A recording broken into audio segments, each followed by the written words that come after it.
भरा बदन दिखलाए सैकड़ों योद्धाओं का मस्तक। श्री बलराम ने काट गिराए कुंडल और धनुष गिर गए हैं। मरे हुओं का तलवार दिखाए बहने लगी खून की नदियां। घोड़े हाथी ऊंट चिल्लाए पटको मारो काटो पछाड़ो। यही शब्द है रहा सुनाए कृष्ण और बलराम की सेना।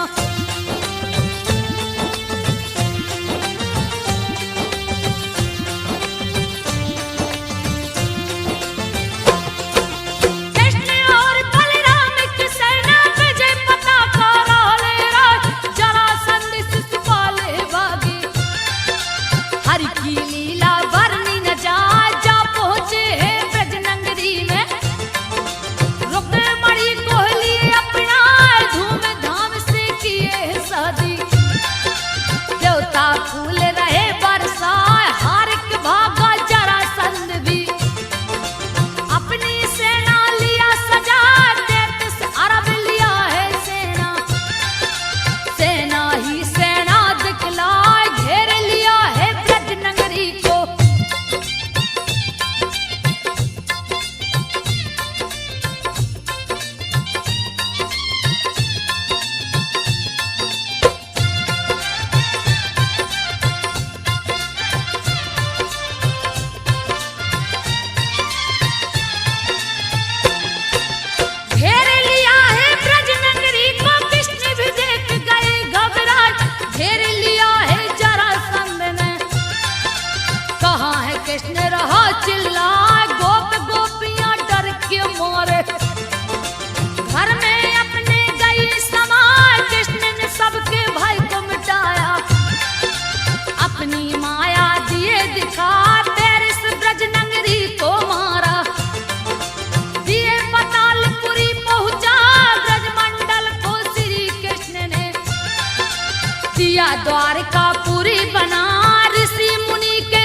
शादी उससे रचा सुन के रुक्मणी रूठ गई है। गुस्सा भरा बदन दिखला गुस्से में आकर मूर्छित हो गई। धरती ऊपर गई पटका रुक्मणी को श्री कृष्ण उठाकर।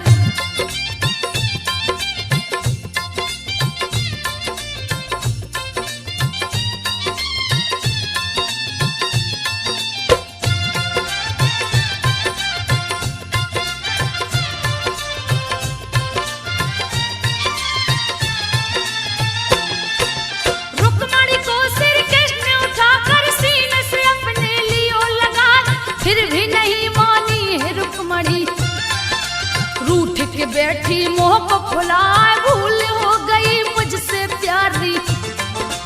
कैसे मानोगी दो बतला सोन चांदी से तुझे तोलूंगा। सुन के रुक्मणी गई हर साथ तराजू के पल्ले में बैठी। सोना चांदी कृष्ण मंगाए हीरा मोती लौट चढ़ाया। फिर भी न पल्ला हिलने पार रत्न आभूषण तीनों लोक के।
दिया फसा ले जाके संबर को दिया है।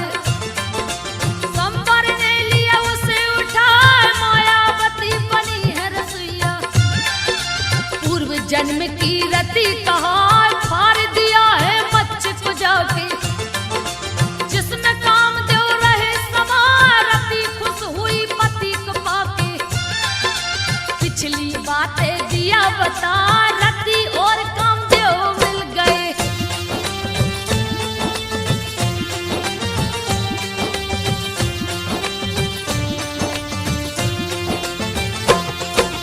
रति और कामदेव मिल गए, सारे देव गए हर साल। जामवंत की पुत्री जंगल में दिया मणि भुलवाए। कृष्ण ने राह में मणि को देखा, अपने हाथ में लिए उठाए। जामवंत लगे मणि को खोजने, कृष्ण के हाथ में गया दिखाए। कृष्ण से जामवंत भिड़ गए। क्यों लिया तूने मणि चुराए, बड़ा ही भीषण युद्ध हुआ है। जिसका वर्णन किया न जाए, जामवंत पहचाने प्रभु को।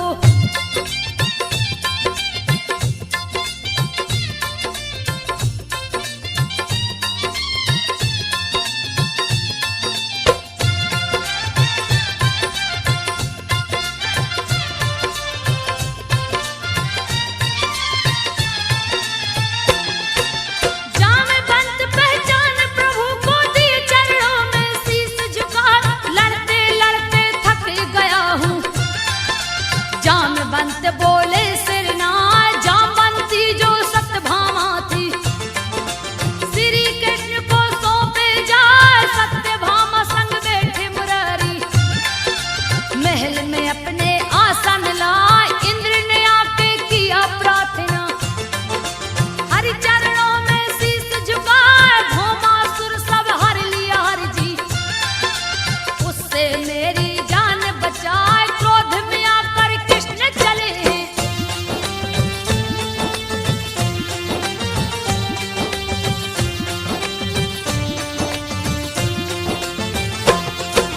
क्रोध में आकर कृष्ण चले हैं, भौमासुर से गए टकराए।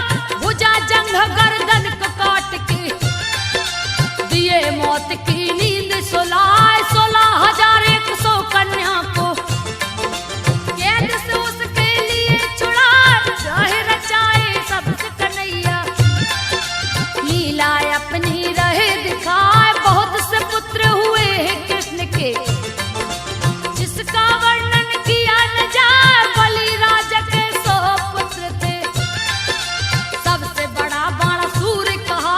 सोलित कुल का जो राजा था,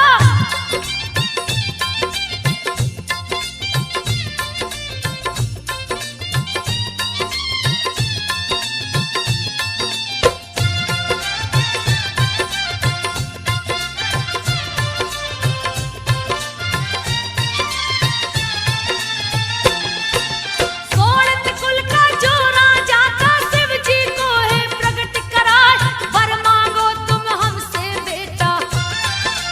जो भी तेरे मन में आए, मेरे 1000 भुजाएं।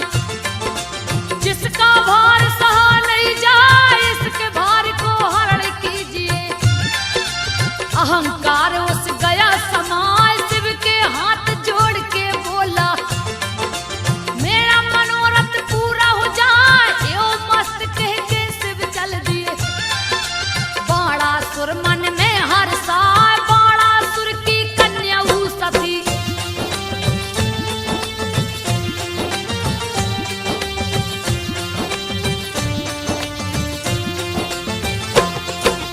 बाणासुर की कन्या उषा थी, परम सुंदरी रही दिखा।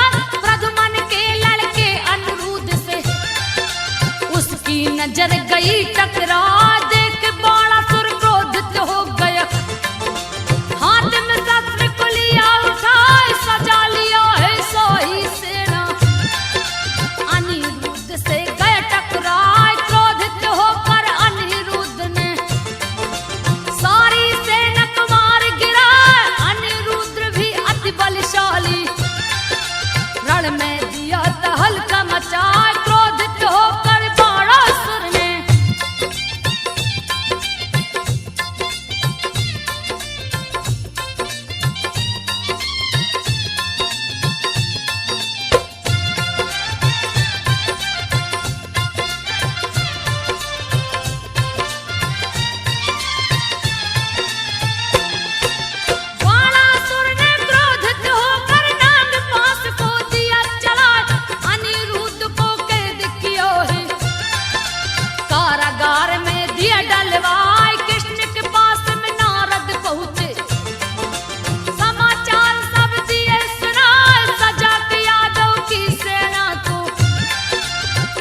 चले हैं क्रोध में आए, सोनितपुर पे किए चढ़ाई।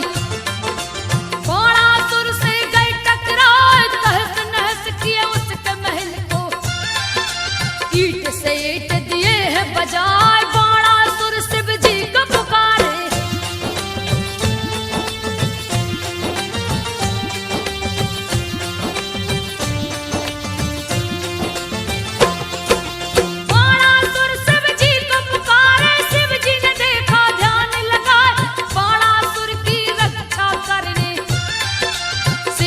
नंदी चढ़ के आए, भीषण संग्राम शुरू हो गया।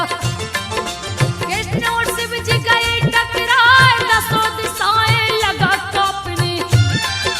सारे देवता गए घबराए, शिव ने कृष्ण पे क्रोधित होकर हाथ लिए त्रिशूल उठाए। कृष्ण भी शिव पे क्रोधित होकर अपने चक्र को रहे नचाए। चिंता में पड़ गए हैं ब्रह्मा।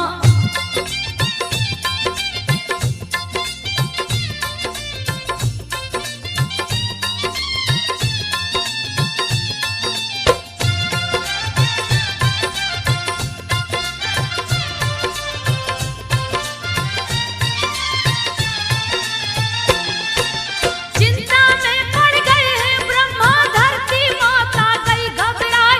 ब्रह्मा जी के पास में पहुंची, इंद्र भी वहीं पे गए हैं आज। तीनों लोक में मची तबाही, पल में मानो प्रलय हो जाए, सारी सृष्टि उलट जाएगी। चक्र पशुपत जो टकराए, सारे देवताओं को ले ब्रह्मा। समर भूमि के बीच में आए, शिव और कृष्ण के बीच में आकर ब्रह्मा जी भी रहे समझाए। आप दोनों गर नहीं माने तो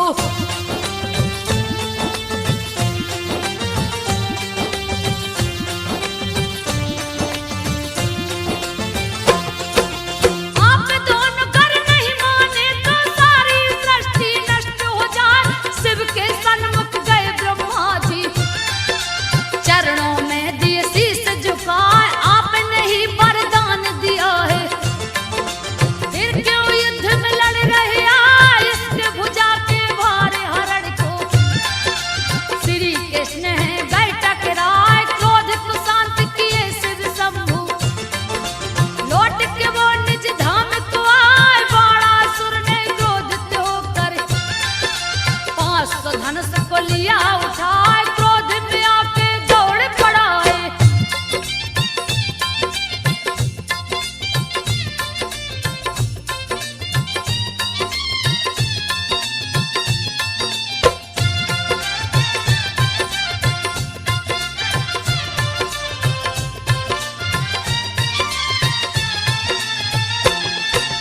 क्रोध में आकर दौड़ पड़ा है, हरि पे शस्त्र को दिया चलाए।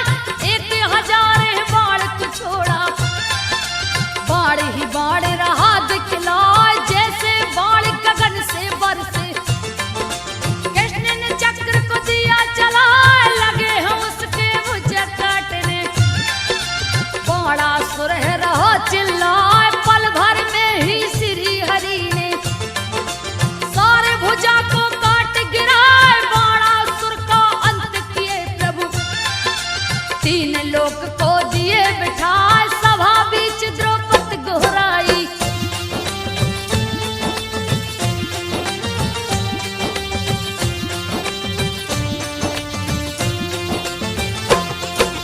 सभा बीच द्रौपदी गोहराई। श्री कृष्ण लो लाज बचाए, पापी दुशासन चीर को खींचे। तनक दया ना उसको आए, सभा बीच सब मौन है बैठे। कोई भी उसको रोक न पाए, किसी ने चुप्पी नहीं है तोड़ी। द्रौपदी रही बिलाप लगाए, सुन के दौड़ पड़े गिरधारी। सभा महल में चीर बढ़ाए, खींचत चीर दुशासन हारा। दोनों बहियां गई पटाए, हरि कृपा से दुष्ट बहारा।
विराट रूप दिखलाए, सुन के श्री हरि के बातों के अर्जुन लिए गांडीव उठाए, एक एक करके मारे योद्धा। भीष्म की बारी गई है यार, मचा दिए उत्पात हिरण में, बहुत सी सेना मार गिराए, चिंतित देख हरि अर्जुन को, चक्र सुदर्शन लिए उठा, देख के भीष्म ने चक्र सुदर्शन।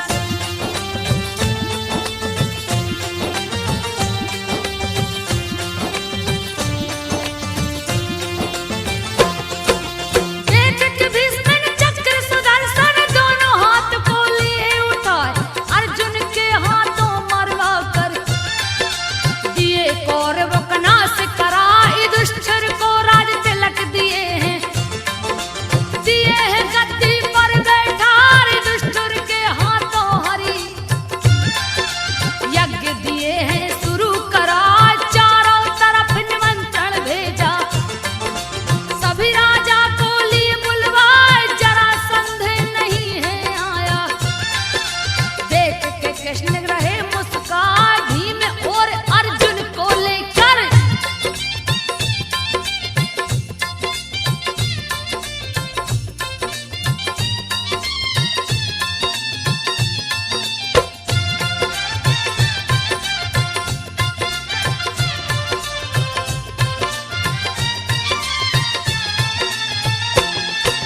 भीम और अर्जुन को लेकर लिए साधु का वेश बनाए, अर्जुन भीम को चेला बनाकर मगध राज में गए समाए, जहाँ का राजा जरासंध था, अपना अखाड़ा रहा सजाए, मल्ल युद्ध का किया आयोजन, एक से एक है मल्ल जुटाए, जरासंध है वीर बहादुर, जिससे कोई नहीं टकराए, चूर हुआ है घमंड के मारे। देख के श्री हरि है मुस्कान, जरासंध को है ललकारा,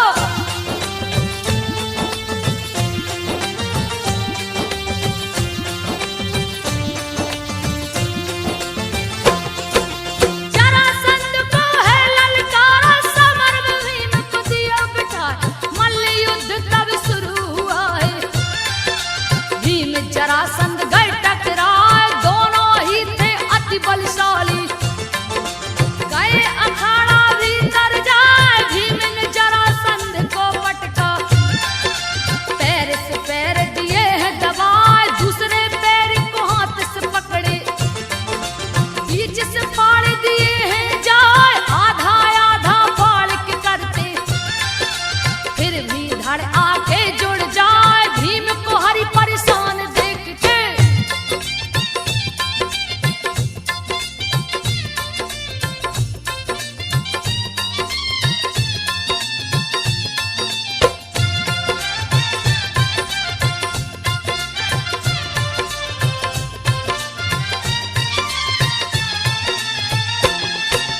भीम को हरि परेशान देख के दिए इशारे से राज बताए, दोनों धड़ को उलट के फेंको, दिए इशारे से समझाए, श्री हरि की बातों को समझ के धड़ को फेंका उल्टा जाए, जरासंध की मौत हो गई, सारी जनता गई घबराए, श्री हरि ने कारागार में जाके सारे बंदी दिए छुड़ाए, मगध देश को अत्याचार से हरि ने दिया है मुक्त कराए, सबको ले हस्तिनापुर लौटे।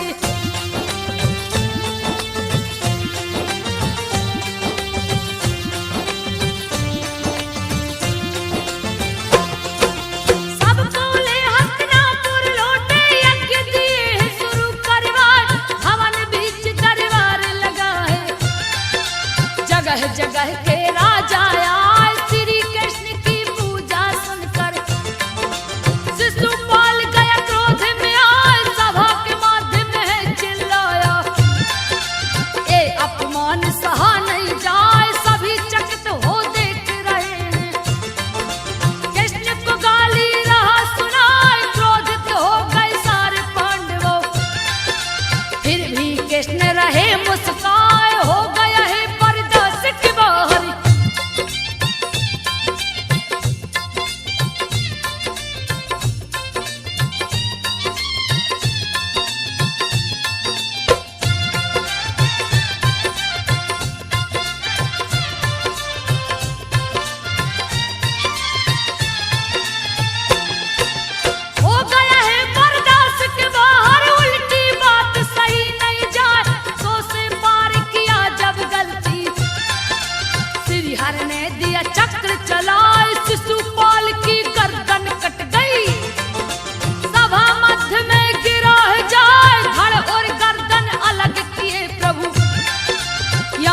मंत्री को दिए पठाए, पांडव किए श्री हरि की पूजा, दिए चतुर्भुज रूप दिखाए, यज्ञ समापन करवा कर हरि गए द्वारकापुरी में आए, द्वारकापुरी में रुक्मणी के संगे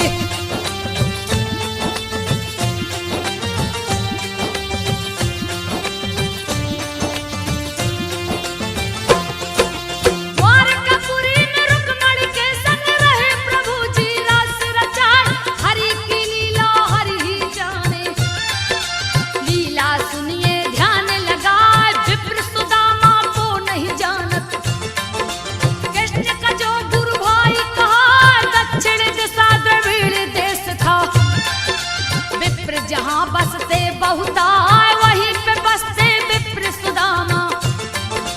बात को सुनिए ध्यान लगा, जिनकी पत्नी वसुंधरा थी, परम सुंदरी रही दिखाए, रूप यौवन से परिपूर्ण थी।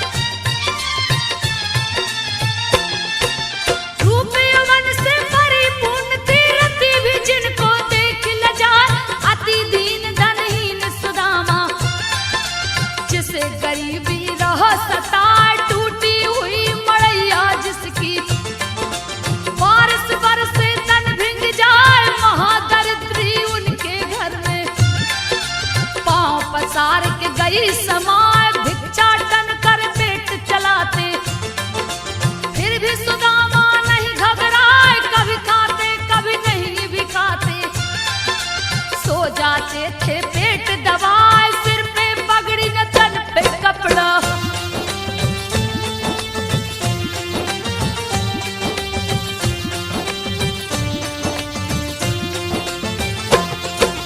सिर पे पगड़ी न तन पे कपड़ा, फटी पड़ी है पांव विवाह, फटी विवाह से खून चूता था, फिर भी सुदामा नहीं घबराए, सुबह वो भिक्षाटन को निकलते, शाम ढले तो घर को आए, एक दिन खाली हाथ हलौटे, कुछ भी नहीं वो भिक्षा पाए, कृष्ण कृष्ण फिर भी वो रटते, अपने नगर को गए हैं आज, चेहरे पे उनकी छाई उदासी, भिक्षा नहीं कछुआ जब पाए, कभी कभी चूल्हा जलता था।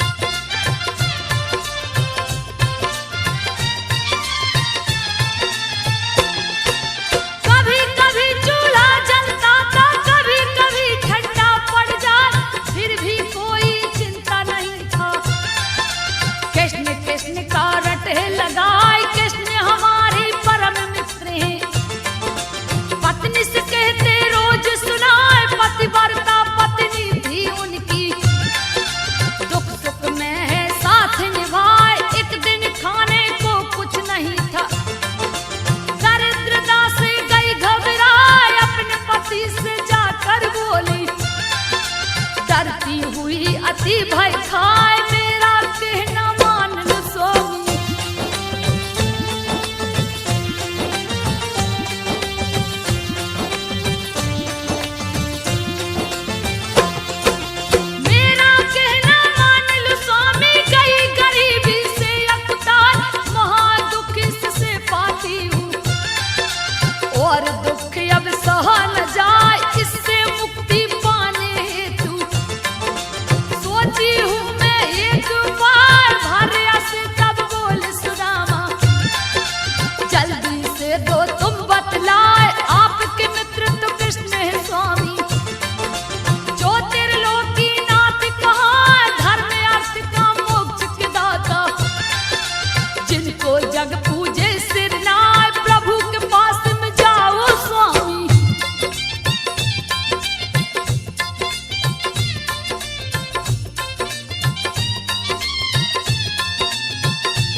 सुनियो ध्यान लगाए कैसे जाऊं बोल सुदामा, क्या दूंगा मैं उनको जाए, मैंने कछु नहीं दिया किसी को, बिन दिए कोई कहां से पाए, इतना सुन के वसुंधरा ने भेंट किया चावल को लाए, डोरी लोटा लाठी लाके रही सुदामा जी को धराए, डोरी लोटा कंधे पे लेके।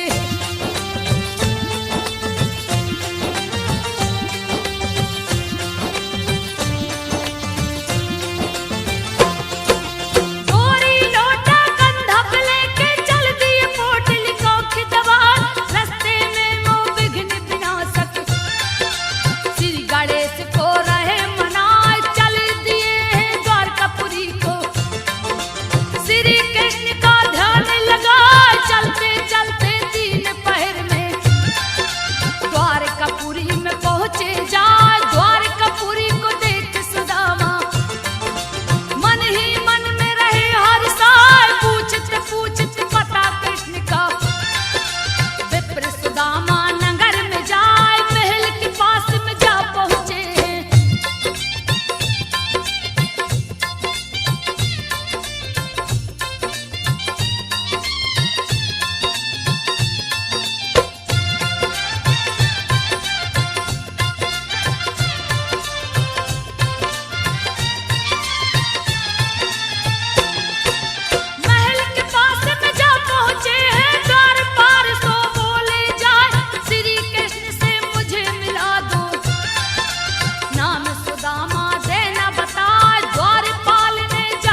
मुझे पता बताए। सभी लड़कों ने हंसी उड़ाई।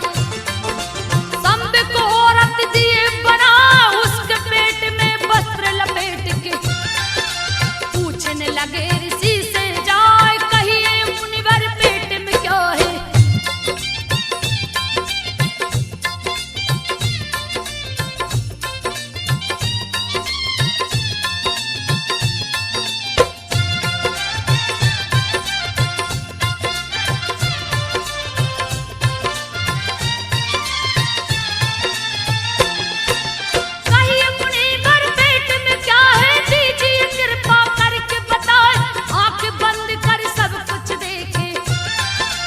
देख गए अति क्रोध में आए, क्रोध में आके सौंप दिए हैं।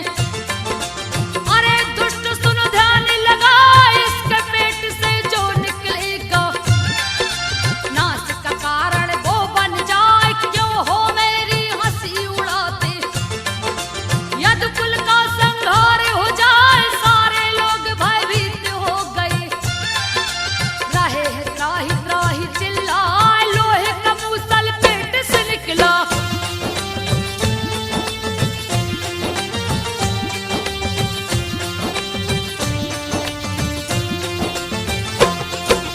लोहे का मूसल पेट से निकला। कृष्ण उसे दिए पिसवार, ले जाके समुद्र में फेंके। लहरों ने दिया किनारा लगाए, समुद्र किनारे कष्ट के रूप में चारों ओर गया चितराए। विनाश काले विपरीत बुद्धि, यदुवंशी को गई धराए। मद्यपान अत्याचार बढ़ गया, पर स्त्री संग रास रचाए। रैवतक पर्वत पे सब यादव मनोरंजन करते हैं जाए। मांस खाता कोई मदिरा पीता,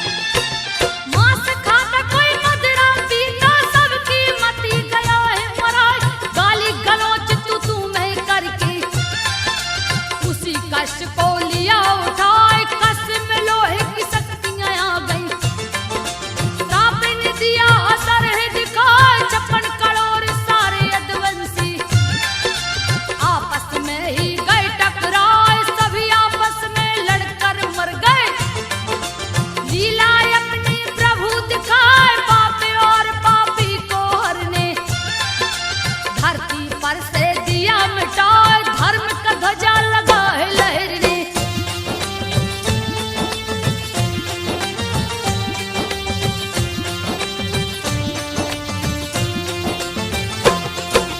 धर्म का ध्वजा लगा है लहरने। ब्रह्मा शिव धरती पे आए, आ गए हैं इंद्र भी संग में। सभी